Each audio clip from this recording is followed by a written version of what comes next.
Good morning my dear friends, आपका हमारे YouTube channel में स्वागत है।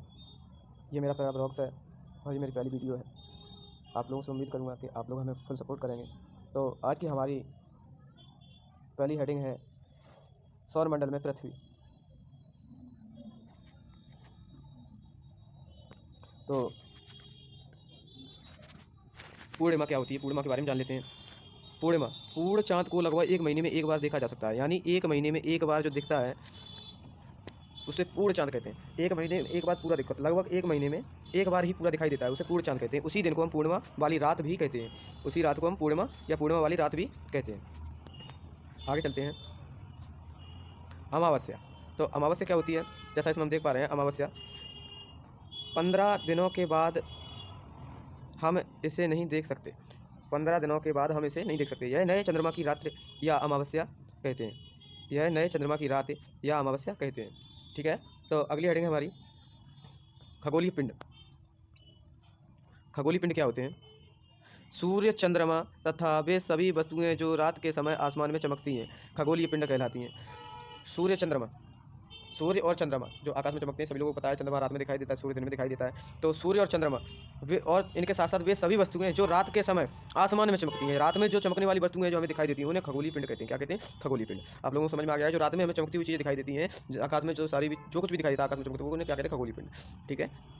तो इसमें कुछ और लिखा है, कुछ खगोलीय पिंड बड़े आकार वाले तथा गर्म होते हैं। कुछ खगोलीय पिंड कैसे होते हैं? बड़े आकार वाले और गर्म होते हैं। ठीक है। ये गैसों से बने होते हैं। गैसों से कैसे बने होते हैं? खगोलीय पिंड गैसों से बने होते हैं। खगोलीय पिंड गैसों से बने होते हैं। इनके पास अपनी ऊष्मा तथा प्रकाश होता है। खगोलीय पिंडों के पास अपनी ऊष्मा होती है, खुद की अपनी ऊष्मा होती है और गैसों से बने होते हैं, जिसे वे बहुत बड़ी मात्रा में उत्सर्जित करते हैं। क्या करते हैं? प्रकाश उत्सर्जित करते हैं। इनका खुद का प्रकाश होता है और ये ऊष्मा से बने होते हैं, गैसों से बने होते हैं। ऊष्मा तथा प्रकाश उत्सर्जित करते हैं, जिससे ये बहुत बड़ी मात्रा में उत्सर्जित करते हैं। किसे? ऊष्मा को और प्रकाश को। ठीक है। इन खगोलीय पिंडों को तारा कहते हैं। इन खगोलीय पिंडों को क्या कहते हैं? इन खगोलीय पिंडों को तारा तारा कहते हैं। ठीक है। सूर्य भी एक तारा है। सूर्य क्या है? सूर्य भी एक तारा है। मोस्ट इंपोर्टेंट बात, सूर्य भी क्या है? एक तारा है। तो इसे भी नोट डाउन कर लेना, सूर्य भी एक तारा है। चलो आगे की तरफ चलते हैं। नक्षत्र मंडल। तो ये नक्षत्र मंडल क्या होता है? तो नक्षत्र मंडल तारों के विभिन्न समूहों द्वारा बनाई गई विविध आकृतियों को नक्षत्र मंडल कहते हैं। देखो, तारों के द्वारा, किसके द्वारा? तारों के द्वारा विभिन्न समूह, तारों के विभिन्न समूहों द्वारा बनाई गई विभिन्न आकृतियों को बनाई गई विभिन्न आकृतियों को नक्षत्र मंडल कहते हैं। क्या कहते हैं? नक्षत्र मंडल। जैसे एग्जाम्पल है इसका, अर्सा मेजर या बिग बियर इसी प्रकार का एक नक्षत्र मंडल है। कौन सा? अर्सा, इसे नोट डाउन कर लेना, अर्सा मेजर। और कौन सा है? Big bear. ठीक है। इसी प्रकार का एक नक्षत्र मंडल है। किस प्रकार? इसी प्रकार का एक नक्षत्र मंडल है। अब एक बार फिर से देख लेते हैं। तारों के विभिन्न समूहों द्वारा बनाई गई विभिन्न आकृतियों को नक्षत्र मंडल कहते हैं। ठीक है। इसका एग्जाम्पल है अर्सा मेजर या बिग बियर इसी प्रकार के एक नक्षत्र मंडल है। आगे देखते हैं, बियर या सप्तऋषि, यह 7 तारों का समूह है। आपने आकाश में देखा होगा सप्तऋषि लोग बताते हैं, तो सप्तऋषि तारे होते हैं इस तरीके से आकाश में होंगे, ऐसे और ऐसे ऐसे ऐसे। ठीक है ना। आप खटिया बोलते हैं जिसे, आकाश में देखा होगा, इस तरीके से होंगे। ठीक है। तो अब आगे चलते हैं। ध्रुव तारा। ध्रुव तारा क्या है? तो ये भी जान लेते हैं। ध्रुव तारा, प्राचीन समय में लोग रात्रि में दिशा का निर्धारण तारों की सहायता से किया करते थे। तो रात्रि में पहले के लोग क्या करते थे? रात्रि में उन्हें दिशा पता करने के लिए किसका सहारा लेते? तारों का। तो तारों का सहारा लेते थे। तो ध्रुव तारा, तो ध्रुव तारे के बारे में हम आपको जानकारी पूरी देंगे। प्राचीन समय में लोग रात्रि में दिशा का निर्धारण तारों की सहायता से करते थे। उत्तरी तारा उत्तर दिशा में बताता था। किस दिशा में? उत्तरी तारा किस दिशा में बताता था? उत्तर दिशा में। इसे ध्रुव तारा कहते थे। ठीक है। जो उत्तर दिशा में दिखाई देता है उसे उत्तरी तारा या ध्रुव तारा भी कहते हैं। उत्तरी तारा, जिसे उत्तरी तारा भी कहते हैं और ध्रुव तारा भी कहते हैं। आगे देख लेते हैं ग्रह। ग्रह क्या होता है? ग्रह, तो ग्रह कुछ खगोलीय पिंडों के अपना प्रकाश एवं ऊष्मा नहीं होती है, वे तारों के प्रकाश से प्रकाशित होते हैं। ऐसे पिंड ग्रह कहलाते हैं। ऐसे पिंड क्या कहलाते हैं? ग्रह कहलाते हैं। जिन पिंडों में खुद की ऊष्मा या खुद का प्रकाश नहीं होता है, वो दूसरों की ऊष्मा से ही चमकते हैं या दूसरों की ऊष्मा से प्रकाशित होते हैं, उन्हें क्या कहते हैं? ग्रह। क्या कहते हैं उन्हें? ग्रह। ठीक है। आगे चलते हैं।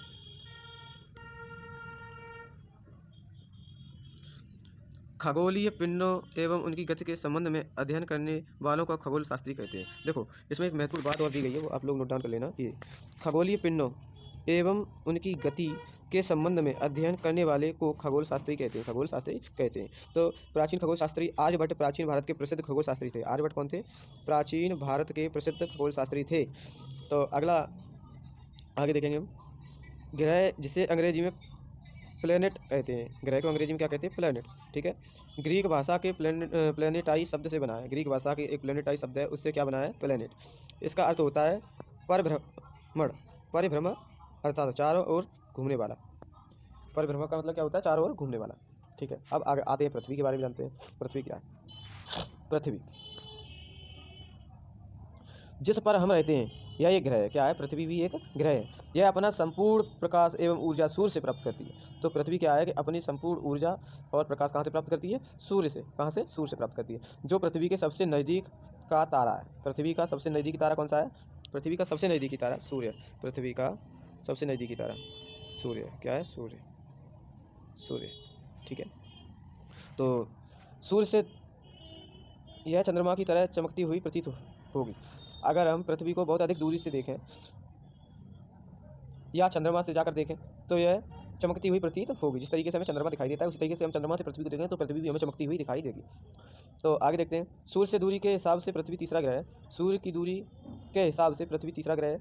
ठीक है, सूर्य की दूरी के हिसाब से बांटा गया है ग्रहों को, तो सूर्य की दूरी के हिसाब से पृथ्वी तीसरा ग्रह है आकार में। ठीक है, आकार में यह पाँचवां सबसे बड़ा ग्रह है। पृथ्वी आकार में सबसे बड़ा ग्रह पाँचवां है, इसका स्थान क्या है? पाँचवां आकार में।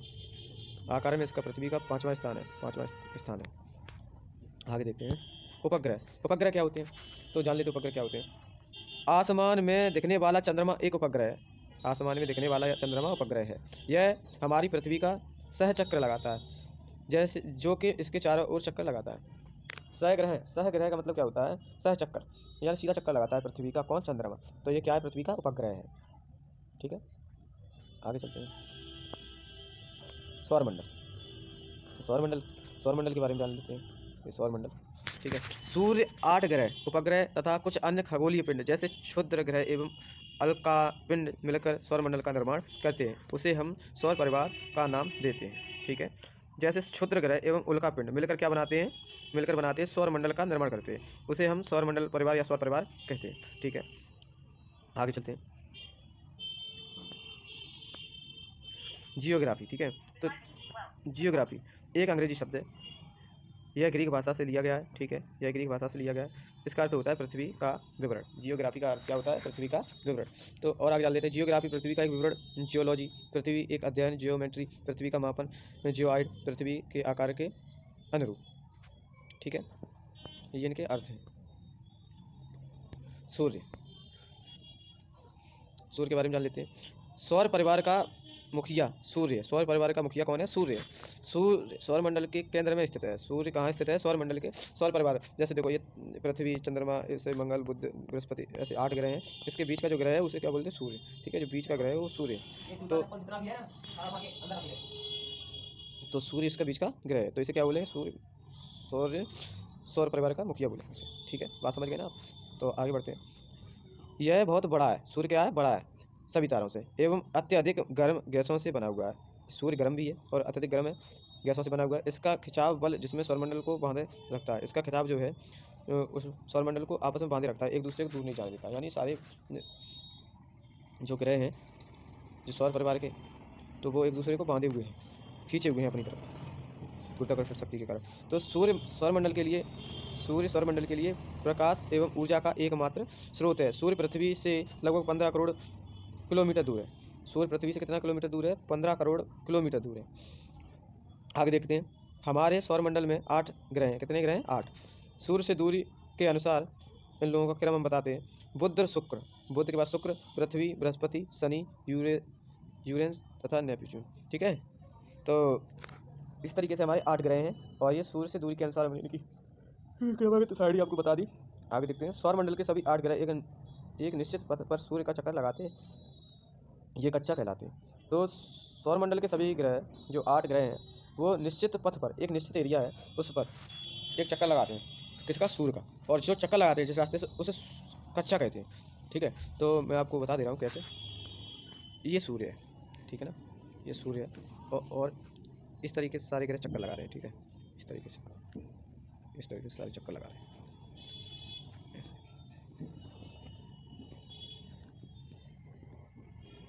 और इन सभी ग्रहों की सूर्य से निश्चित दूरी है। सूर्य बीच में है, ये सूर्य से निश्चित दूरी है सभी की।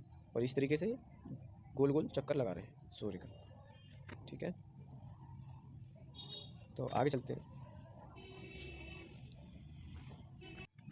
पहले सौर परिवार में 9 ग्रह थे।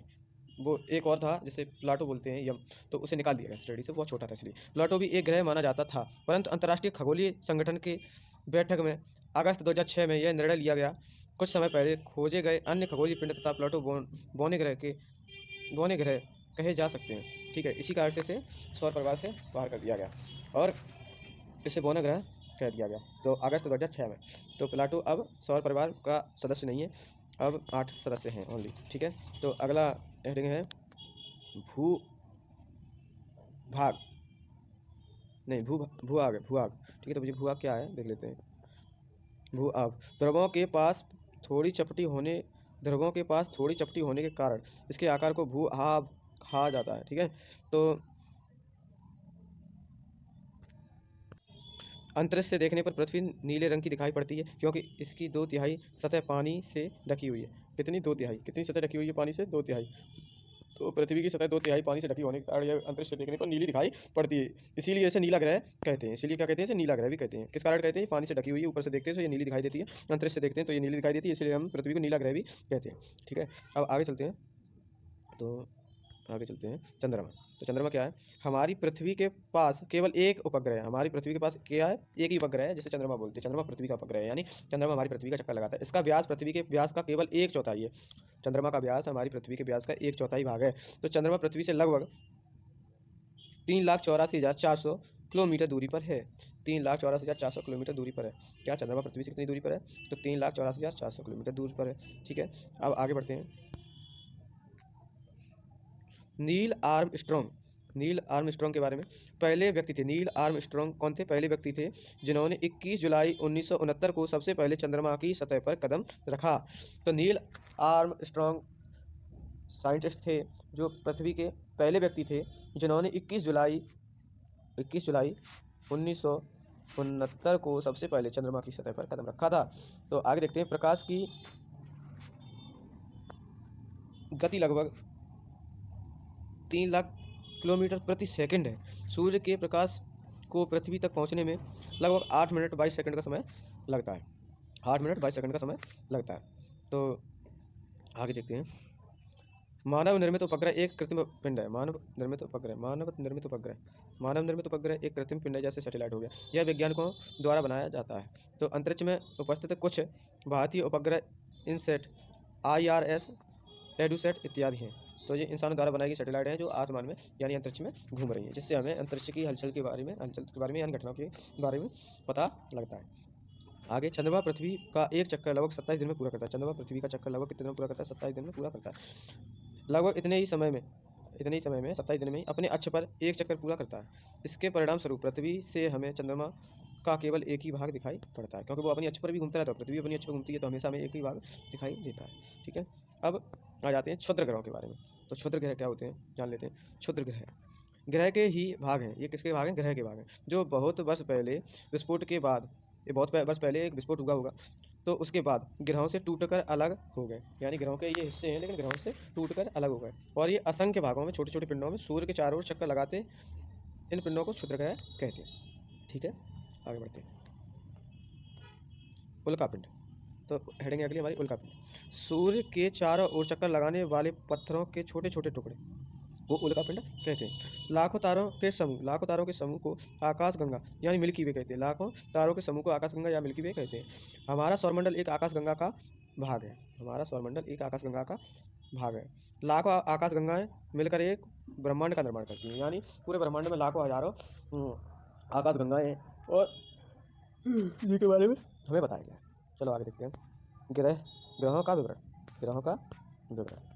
तो ग्रहों के विवरण के बारे में आगे देखते हैं। बुध ग्रह। पहला ग्रह कौन सा? बुध। यह सूर्य का सबसे नज़दीकी ग्रह है। सूर्य का सबसे नज़दीकी ग्रह है बुध। यह सबसे छोटा व सबसे हल्का ग्रह है। सूर्य के चारों ओर एक परिक्रमण 88 दिन में करता है। बुध। यह सूर्य का सबसे नज़दीकी ग्रह है। यह सबसे छोटे व हल्का ग्रह है। सूर्य के चारों ओर एक परिक्रमा 88 दिन में पूरी करता है। ठीक है, अब अगला देखते हैं शुक्र। अगला हमारा क्या है? शुक्र। तो शुक्र है। यह पृथ्वी का निकटतम होगा, क्या है, निकटतम सबसे चमकीला और सबसे गर्म ग्रह है। इसे सांझ का तारा या भोर का तारा कहा जाता है। इसे पृथ्वी का भागिनी ग्रह भी कहते हैं। सूर्य के चारों ओर एक परिक्रमा 255 दिनों में पूरी करता है। कौन? शुक्र। ठीक है, शुक्र पृथ्वी सूर्य का एक परिक्रमा 255 दिन में पूरी कर लेता है। अगला है हमारा मंगल ग्रह। तो मंगल, इसे लाल ग्रह कहा जाता है। लाल ग्रह के नाम से भी जानते हैं किसे? मंगल को। इसके दो उपग्रह हैं, कौन कौन से हैं? फोबोस और डीमोस। सूर्य के चारों ओर एक परिक्रमा 687 दिन में पूरी करते हैं। कितनी में? 687 दिन में। तो कौन? मंगल ग्रह सूर्य की परिक्रमा 687 दिन में पूरी करता है। ठीक है, अब आगे बढ़ते हैं। बृहस्पति। तो बृहस्पति के बारे में देखते हैं। यह सौरमंडल का सबसे बड़ा ग्रह है। कैसा है? सबसे बड़ा। बृहस्पति सौरमंडल का सबसे बड़ा ग्रह है। इसका उपग्रह ज्ञानीमिड है। कौन है? इसका उपग्रह ज्ञानीमिड, यानी बृहस्पति का चक्कर कौन लगाता है? ज्ञानीमिड। सूर्य के चारों ओर एक परिक्रमा 12 साल में पूरी करता है बृहस्पति। सबसे लेट बृहस्पति 12 साल में सूर्य की परिक्रमा पूरी करता है। शनि, अगला है शनि। तो यह आकाश के दूसरे सबसे बड़ा ग्रह है। आकाश का दूसरा, यानी बृहस्पति से छोटा।